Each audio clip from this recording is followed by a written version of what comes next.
Hoje, no Bíblia Comentada, viajaremos ao emocionante capítulo do livro de Êxodo, capítulo 12, onde testemunhamos o início de uma nova era para o povo de Israel. É aqui que Deus estabelece a Páscoa, um marco de libertação e redenção. Enquanto o Egito enfrenta o ápice dos juízos divinos com a morte dos primogênitos, Israel é instruído a preparar-se para a saída definitiva da escravidão, selando sua aliança com o Senhor. Vamos juntos explorar os detalhes dessa passagem tão rica em significado, que aponta para o sacrifício perfeito do Cordeiro de Deus.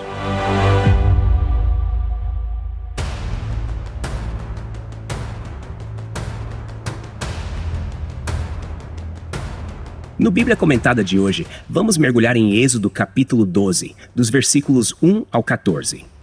Este texto nos leva a um momento crucial na história do povo de Israel: o estabelecimento da Páscoa, um evento que moldaria a identidade e a memória do povo de Deus ao longo dos séculos.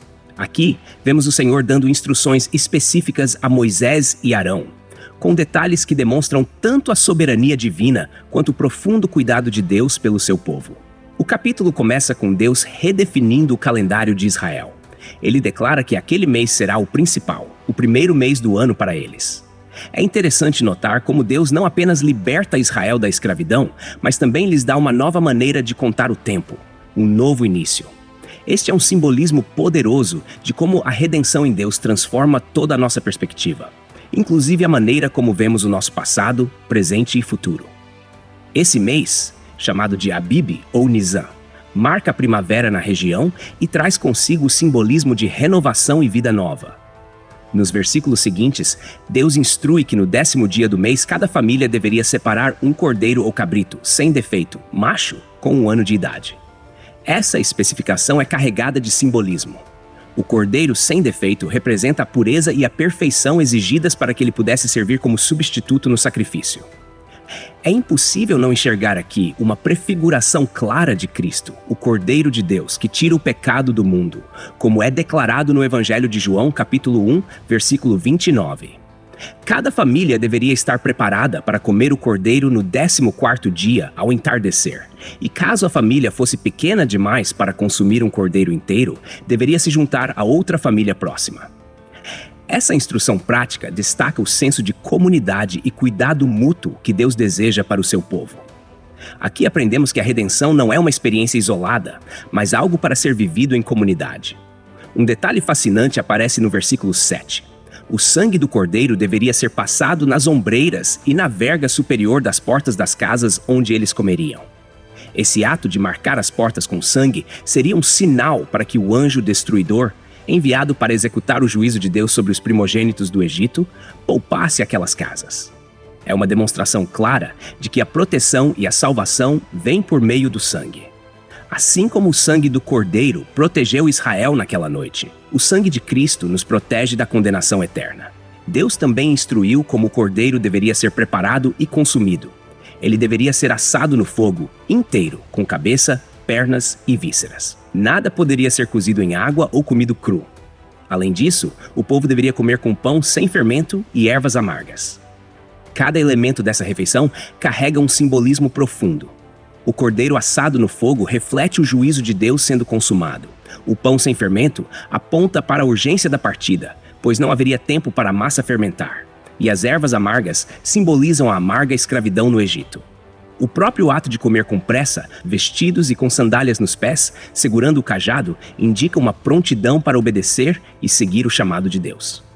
No versículo 12, Deus declara o que fará naquela noite. Passará pelo Egito, ferirá todos os primogênitos, tanto de homens quanto de animais, e executará juízo contra os deuses do Egito. Este é um momento de julgamento, mas também de demonstração da absoluta de Deus sobre os poderes espirituais e políticos daquela época. Os deuses do Egito, como Ra, Osíris e até mesmo o faraó, que era visto como uma divindade, são expostos como impotentes diante do verdadeiro Deus. O versículo 13 é um dos mais marcantes. O sangue será um sinal para indicar as casas em que vocês estiverem. Quando eu vir o sangue, passarei adiante, e não haverá entre vocês praga destruidora quando eu ferir a terra do Egito. Essa declaração ecoa na Nova Aliança, onde o sangue de Cristo se torna o sinal definitivo da nossa redenção. Não há como escapar do poder desta imagem. O sangue cobre, protege e salva. Por fim, no versículo 14, Deus institui a Páscoa como uma celebração perpétua, um memorial que deveria ser lembrado de geração em geração. A instrução de que essa festa deveria ser celebrada para sempre reforça a importância de transmitir às futuras gerações a memória da redenção divina. Assim como os israelitas foram chamados a lembrar da libertação do Egito, nós, cristãos, somos chamados a lembrar do sacrifício de Cristo por nós, especialmente na ceia do Senhor. Este texto não é apenas uma narrativa histórica ou um ritual religioso, ele é uma demonstração viva do plano redentor de Deus, que culmina em Cristo. Vemos aqui o cuidado de Deus em detalhar cada aspecto, apontando para uma redenção que envolve sacrifício, obediência, comunidade e memória. O que aprendemos com esses versículos é que a salvação vem exclusivamente de Deus, mas exige de nós uma resposta de fé e ação. Assim como o povo de Israel precisou aplicar o sangue nas portas, somos chamados a crer e receber o sacrifício de Cristo. Continuando no Bíblia Comentada de hoje, seguimos com Êxodo, capítulo 12, agora explorando os versículos 15 ao 22. É fascinante como Deus, além de estabelecer a Páscoa como um marco de redenção, amplia as instruções, ligando esse momento ao ritual dos pães sem fermento, uma prática carregada de significado espiritual e prático. A relação entre a Páscoa e os pães ázimos é uma daquelas joias escondidas que nos fazem entender a riqueza da palavra. No versículo 15, Deus estabelece que durante 7 dias o povo deveria comer pão sem fermento. Aqui, o fermento aparece como um símbolo do pecado e da corrupção. Era necessário que Israel removesse completamente o fermento de suas casas, como um ato simbólico de purificação e santidade. A remoção do fermento não era apenas uma questão culinária, era um ato espiritual, um lembrete de que a redenção exige uma vida limpa diante de Deus. O texto é incisivo. Qualquer pessoa que comer pão com fermento será eliminada do meio de Israel. Essa eliminação não é uma penalidade arbitrária, mas uma ilustração clara de que Deus é santo e exige santidade do seu povo. Os próximos versículos 16 e 17 reforçam a seriedade do rito. Deus ordena que o 1º e o 7º dia sejam dias de reunião sagrada, onde nenhum trabalho deveria ser feito, exceto o preparo da comida. Esse descanso sabático não era apenas físico, mas também espiritual, um tempo para refletir na obra de Deus e no livramento recebido. Essa prática nos ensina sobre a importância de separar momentos em nossas vidas para reconhecer o agir de Deus, algo que, em nossa correria moderna, muitas vezes negligenciamos. É curioso como a instrução de Deus para guardar a festa dos pães ázimos de geração em geração ecoa a ideia de uma memória viva, passada de pais para filhos, reforçando a identidade como povo escolhido. No versículo 18, Deus detalha o período da celebração, do entardecer do 14º dia até o entardecer do 21º dia. Isso revela a precisão divina. Cada detalhe importa. Não há espaço para improvisos ou desleixos quando se trata de honrar a Deus. O uso repetido de datas e horários específicos demonstra que a adoração e a obediência ao Senhor não são feitas segundo nossa conveniência, mas de acordo com sua vontade perfeita. Este é um ponto importante. Nossa adoração deve ser intencional, planejada e reverente. O versículo 19 reforça a remoção total do fermento durante os 7 dias. Ninguém, nem mesmo estrangeiros vivendo entre eles, deveria consumir fermento. Isso nos aponta para o princípio de unidade no meio do povo de Deus. Mesmo aqueles que não eram israelitas de nascimento, mas que viviam sob a proteção e os costumes de Israel, eram chamados a seguir essas regras. Isso é um prenúncio da inclusão que veríamos na Nova Aliança, onde gentios são enxertados na videira de Cristo. O fermento, com sua capacidade de espalhar-se rapidamente e transformar a massa, é um símbolo poderoso da influência do pecado. Ao removê-lo, Deus está ensinando sobre a necessidade de uma vida de pureza e vigilância. No versículo 20, Deus encerra esta sessão com uma ordem clara. Não comam nada fermentado. Em todas as suas casas comam pão sem fermento. A ênfase repetida neste ponto revela o peso que Deus dá à obediência. Não há espaço para negociações ou interpretações alternativas. Assim como a remoção do fermento exigia cuidado e atenção, nossa vida espiritual exige uma limpeza contínua. Não podemos permitir que o fermento do pecado contamine nossa caminhada com Deus. Os versículos 21 e 22 nos trazem de volta a liderança de Moisés. Ele convoca os anciãos de Israel, repassando as instruções de Deus de maneira prática. É aqui que vemos a transição das palavras de Deus para a ação concreta do povo. Moisés instrui que cada família deve escolher um cordeiro e imolar o animal. Depois, um detalhe notável: usar um feixe de hisopo para aplicar o sangue do cordeiro nos umbrais e na verga superior das portas. O hisopo, uma planta comum na região, simboliza purificação e era frequentemente usado em rituais de limpeza no Antigo Testamento. É mais uma imagem poderosa que aponta para a obra purificadora de Cristo. O sangue aplicado deveria ser um sinal visível de fé e obediência. Não bastava ter o cordeiro, era necessário agir, aplicar o sangue. Essa aplicação é uma ilustração direta de como a fé sem obras é morta, como Tiago afirma em sua epístola. Eles deveriam permanecer dentro das casas marcadas, não saindo até amanhã, confiando que o sangue garantiria a sua proteção. Há aqui um convite à reflexão. Será que estamos verdadeiramente sob a cobertura do sangue do Cordeiro? Estamos obedecendo às instruções de Deus com a mesma seriedade e prontidão que Israel foi chamado a demonstrar? Esses versículos nos desafiam a viver uma fé ativa, que se manifesta em ações concretas de obediência e devoção. Continuando no Bíblia Comentada de hoje, seguimos com o Êxodo capítulo 12, agora do versículo 23 ao 28. Nesse trecho, o Senhor, por meio de Moisés, detalha o momento em que o juízo de Deus passará sobre o Egito, ao mesmo tempo em que reafirma a proteção divina para aqueles que estiverem sob o sinal do sangue. É um texto carregado de reverência e urgência, que sublinha tanto o juízo quanto a misericórdia de Deus. No versículo 23, Moisés explica que o Senhor passará para ferir os egípcios, mas ao ver o sangue nas ombreiras e na verga da porta, ele passará por cima daquela casa e não permitirá que o destruidor entre para ferir vocês. Esse ato de passar por cima é de onde vem o nome Páscoa, ou passagem, em hebraico Pessach. Aqui fica claro que a proteção do povo de Deus não depende de mérito próprio, mas exclusivamente do sinal do sangue. O destruidor mencionado aqui é uma personificação do agente do juízo divino, que age sob o comando soberano do Senhor. Isso reforça a ideia de que Deus está no controle absoluto tanto da salvação quanto do julgamento. Há uma verdade espiritual profunda nesse versículo. O sangue não apenas protege, mas também separa os que são de Deus dos que não são. Essa distinção aponta para o caráter exclusivo da salvação divina. Em um mundo onde muitos caminhos parecem levar à redenção, Deus estabelece claramente que só há um caminho, o caminho do sangue. Isso encontra seu cumprimento definitivo em Jesus Cristo, cujo sangue é suficiente para nos livrar do juízo eterno. O versículo 24 instrui o povo a guardar essas ordens como um decreto perpétuo para eles e para seus descendentes. Deus não apenas institui a Páscoa como um evento pontual, mas como um memorial contínuo. É um lembrete de que a salvação deve ser celebrada, relembrada e transmitida de geração em geração. Essa perpetuidade nos ensina que a obra redentora de Deus não deve ser esquecida, mas vivida e ensinada continuamente, tanto na prática quanto na palavra. Nos versículos 25 e 26, Moisés antecipa o futuro de Israel na terra prometida. Ele instrui que quando o povo chegar à terra que o Senhor prometeu dar, eles deverão continuar a guardar o rito da Páscoa. E quando seus filhos perguntarem o que significa este rito, eles deveriam explicar que é o sacrifício da Páscoa ao Senhor. Essa preocupação em ensinar às gerações futuras mostra o valor que Deus dá à transmissão da fé. Os filhos de Israel precisavam entender que sua história estava profundamente enraizada na obra redentora de Deus, e o mesmo se aplica a nós.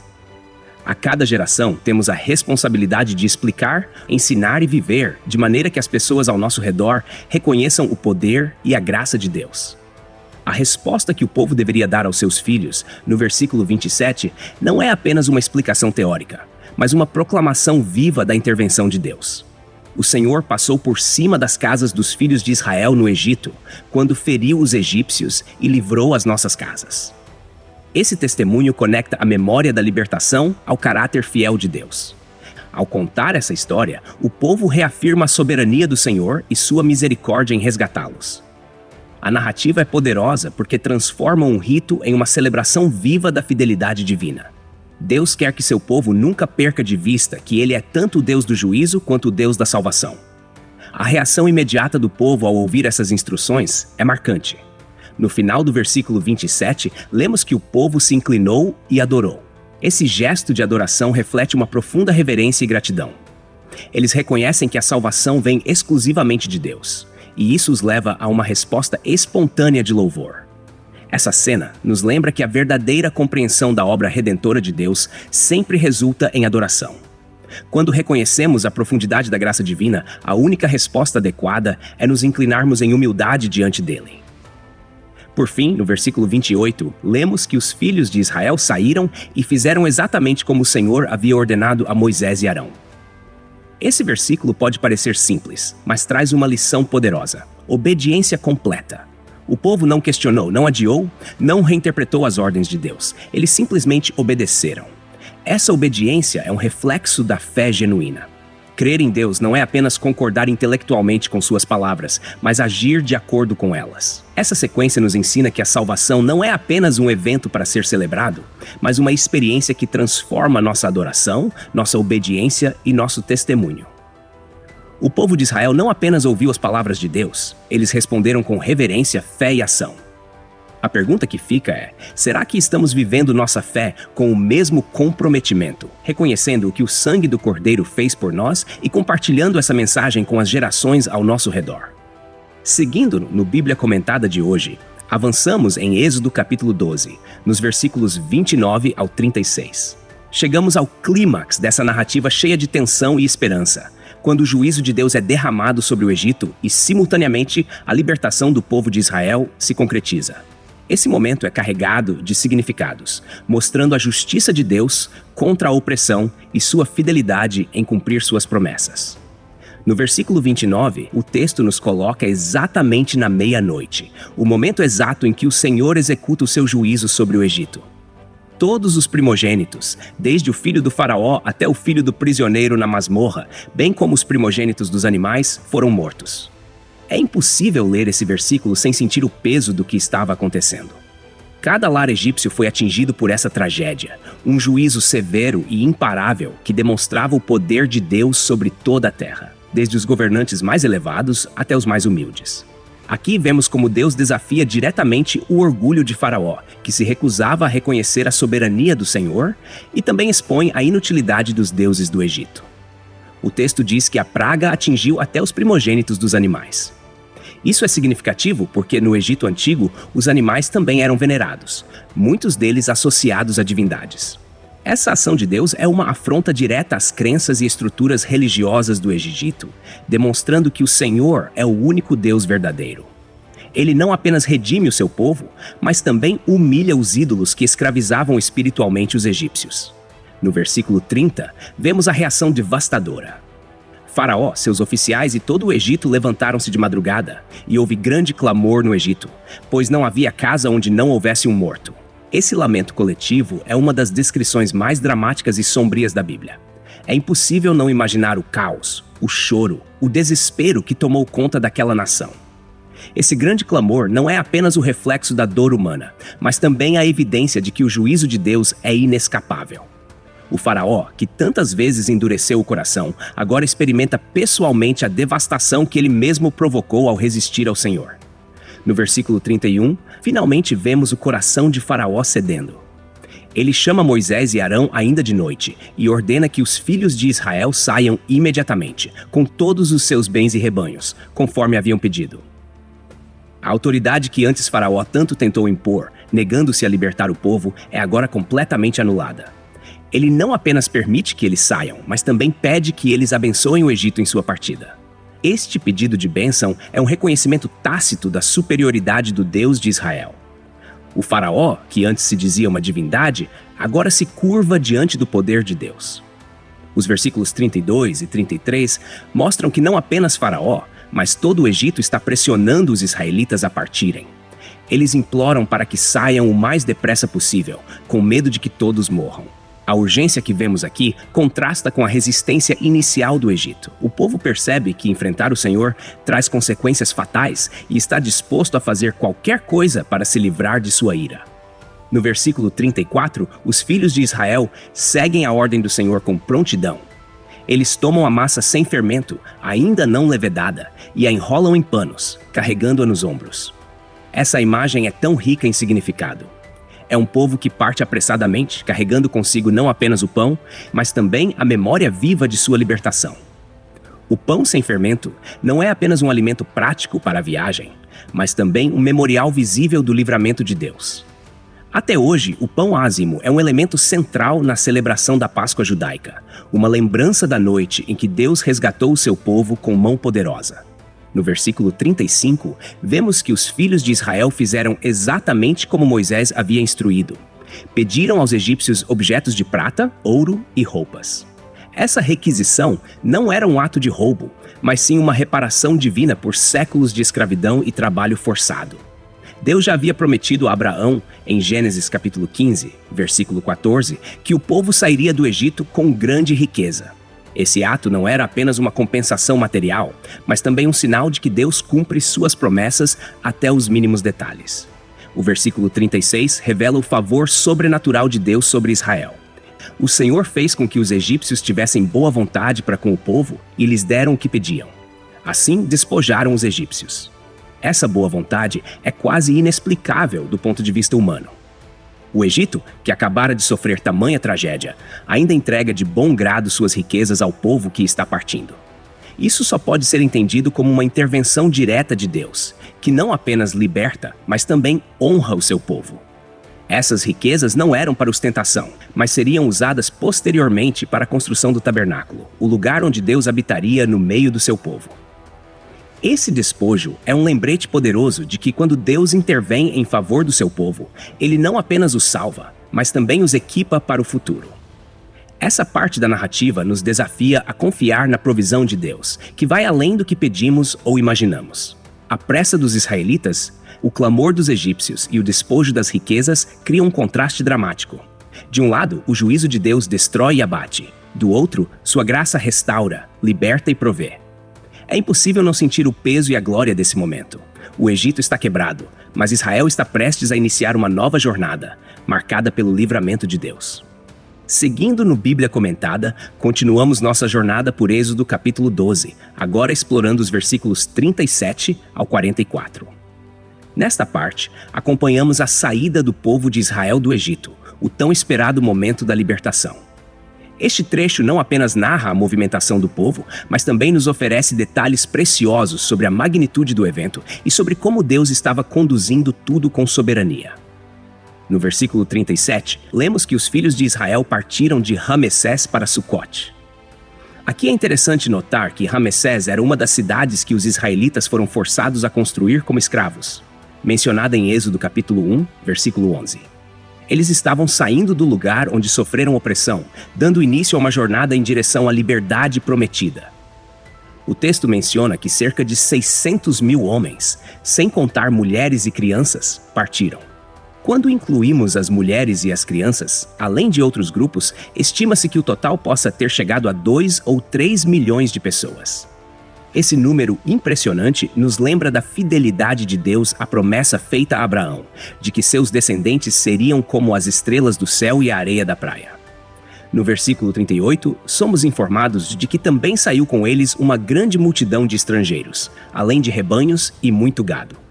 Essa multidão mista provavelmente incluía outros povos que viviam no Egito e que, ao testemunharem o poder de Deus, decidiram seguir com Israel. Isso demonstra como Deus, mesmo em sua obra de juízo, atrai pessoas de todas as nações para o seu propósito redentor. É uma antecipação do plano universal de Deus, que se cumprirá plenamente em Cristo, reunindo povos de toda tribo, língua e nação.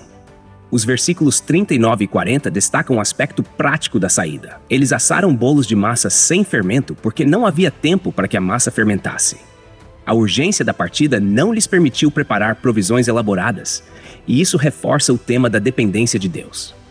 A menção do pão sem fermento é significativa, pois não só remete à rapidez da libertação, mas também se torna um símbolo de pureza, santidade e separação do pecado. No versículo 40, o texto nos dá um marco histórico. O povo de Israel havia permanecido no Egito por 430 anos. Esse número é carregado de significado, pois remete à aliança de Deus com Abraão em Gênesis capítulo 15, onde ele previu que seus descendentes seriam estrangeiros e oprimidos por esse período, mas seriam libertos com grande riqueza. A precisão desse tempo reforça a fidelidade de Deus. Ele nunca esquece suas promessas, e mesmo que pareça que o cumprimento demora, ele sempre age no tempo certo. O versículo 41 diz que, exatamente no final dos 430 anos, o Senhor tirou todas as suas hostes do Egito. A menção ao exato dia reforça a ideia de que Deus controla cada detalhe da história. Nada escapa ao seu plano soberano. Aqui, a palavra hostes sugere que Israel não era apenas um grupo de escravos fugindo, mas um povo organizado, marchando como o exército de Deus. Mesmo em sua fragilidade, eles pertenciam ao Senhor dos Exércitos, e isso deveria trazer confiança para a jornada que estava por vir. No versículo 42, lemos que esta foi uma noite em que se velou pelo Senhor para tirá-los da terra do Egito. Esta é a noite do Senhor, a ser guardada por todos os filhos de Israel de geração em geração. Essa expressão, uma noite do Senhor, indica que a libertação foi obra exclusivamente divina. Não foi pela força ou sabedoria humana que Israel foi salvo, mas pelo poder e pela graça de Deus. Essa noite se tornaria um memorial perpétuo, um lembrete constante do livramento que só o Senhor pode trazer. Os versículos seguintes, 43 e 44, trazem instruções específicas sobre quem poderia participar da celebração da Páscoa.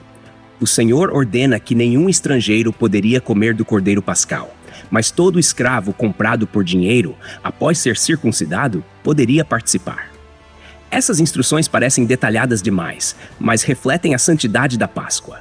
Ela não era apenas uma refeição comum, mas uma celebração que marcava a aliança entre Deus e o seu povo. Somente aqueles que faziam parte dessa aliança podiam participar plenamente. A menção à circuncisão aqui é significativa, pois ela era o sinal visível da aliança de Deus com Abraão e seus descendentes. Ao exigir que mesmo os escravos fossem circuncidados para participar, Deus enfatiza que o relacionamento com ele exige compromisso e consagração. Essa exclusividade não era uma barreira para excluir pessoas, mas um lembrete de que a salvação é uma obra de Deus, e que ele estabelece os termos de como nos aproximamos dele. Esses versículos nos convidam a refletir sobre a seriedade com que Deus trata a sua aliança e sobre como devemos valorizar os símbolos de nossa fé. Assim como a Páscoa apontava para a redenção de Israel, ela também é um prenúncio do sacrifício perfeito de Cristo, que é suficiente para redimir todos os que se aproximam de Deus com fé e obediência. Continuando no Bíblia Comentada, seguimos para os versículos finais do capítulo 12 de Êxodo, do versículo 45 ao 51. Aqui, Deus conclui suas instruções a respeito da Páscoa, enfatizando a santidade dessa celebração e estabelecendo normas claras para o povo de Israel. No versículo 45, o Senhor determina que nenhum estrangeiro, trabalhador contratado ou residente temporário, poderia comer do cordeiro pascal. Essa restrição reforça a exclusividade do rito da Páscoa para aqueles que pertenciam à aliança de Deus. A Páscoa era muito mais do que uma refeição. Ela era o símbolo da redenção divina, uma marca de pertença ao povo do Senhor. Era necessário que aqueles que participassem fossem circuncidados, indicando que estavam comprometidos com a aliança e submissos às ordens de Deus. Os versículos 46 e 47 trazem mais especificações práticas. O cordeiro deveria ser comido em uma única casa, e nenhuma parte dele poderia ser levada para fora. Além disso, nenhum osso do cordeiro deveria ser quebrado. Essa instrução, aparentemente pequena, ganha um significado profundo quando olhamos para o Novo Testamento. Em João capítulo 19, versículo 36, lemos que nenhum osso de Jesus foi quebrado na cruz, cumprindo essa prescrição da Páscoa e mostrando que ele é o Cordeiro perfeito. A proibição de quebrar os ossos também nos ensina sobre a integridade e a perfeição do sacrifício. O cordeiro deveria ser completo, sem mutilações, apontando para a santidade e a perfeição do sacrifício de Cristo. Essa conexão entre o Antigo e o Novo Testamento nos lembra que toda a Escritura aponta para Jesus e para o plano de redenção que Deus já havia desenhado desde o princípio. O versículo 48 introduz uma nova possibilidade. Os estrangeiros que quisessem participar da Páscoa poderiam fazê-lo, mas apenas se todos os homens da sua casa fossem circuncidados.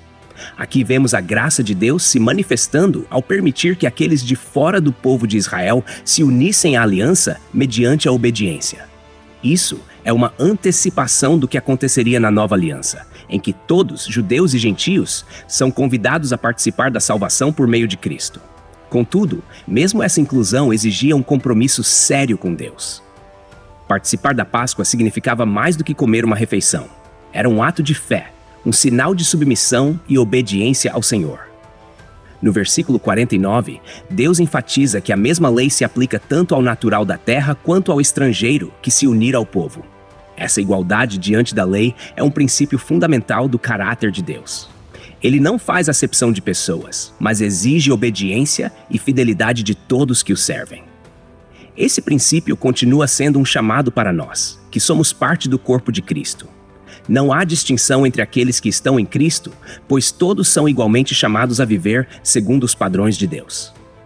Finalmente, os versículos 50 e 51 encerram o capítulo com uma nota de obediência e cumprimento. O texto nos diz que os filhos de Israel fizeram exatamente como o Senhor havia ordenado a Moisés e Arão. Essa obediência é um testemunho da fé do povo, que seguiu cuidadosamente cada detalhe das instruções divinas. E naquele mesmo dia, o Senhor tirou os filhos de Israel da terra do Egito, organizados como exércitos. Esse encerramento destaca a soberania de Deus e a importância da obediência. A libertação de Israel não foi um evento caótico ou improvisado, mas algo planejado e executado com precisão divina.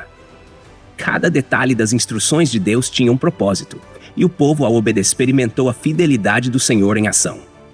Eles saíram como um povo redimido, organizados como exércitos, prontos para seguir o Deus que os havia libertado. Esse capítulo inteiro nos ensina que a redenção é obra de Deus, mas exige uma resposta humana de fé e obediência. O povo de Israel, ao confiar no sangue do Cordeiro e seguir as instruções divinas, experimentou a salvação. Da mesma forma, somos chamados a confiar no sacrifício perfeito de Cristo, o verdadeiro Cordeiro de Deus, e a viver uma vida de obediência que reflita a redenção que Ele conquistou por nós. Essa é a mensagem que ecoa desse capítulo tão rico. Deus salva, Deus provê e Deus cumpre todas as suas promessas. Texto e produção Douglas Vieira. Música por Pixabay. Faixa Battle of the Dragons. Voz por ChatGPT 4.0. Tipo Ember. Bibliografia. Comentários expositivos Hernandes Dias Lopes, editora Agnos. Comentário bíblico Matthew Henry, editora CPAD. Antigo e Novo Testamento interpretado versículo por versículo Russell Norman Champlin, editora Agnos. Charles Spurgeon, Os Tesouros de Davi, editora CPAD. Obrigado por ouvir o Bíblia Comentada. De segunda a sexta, capítulos da Santa Palavra, aos sábados, mensagens ao coração e aos domingos, a poesia dos Salmos. Porque não basta ouvir, é preciso entender. Inscreva-se em nosso perfil nas principais plataformas de streaming e permita que esta palavra edifique sua vida. Deus abençoe você. Até amanhã. Bíblia Comentada. Melhor que ouvir é entender.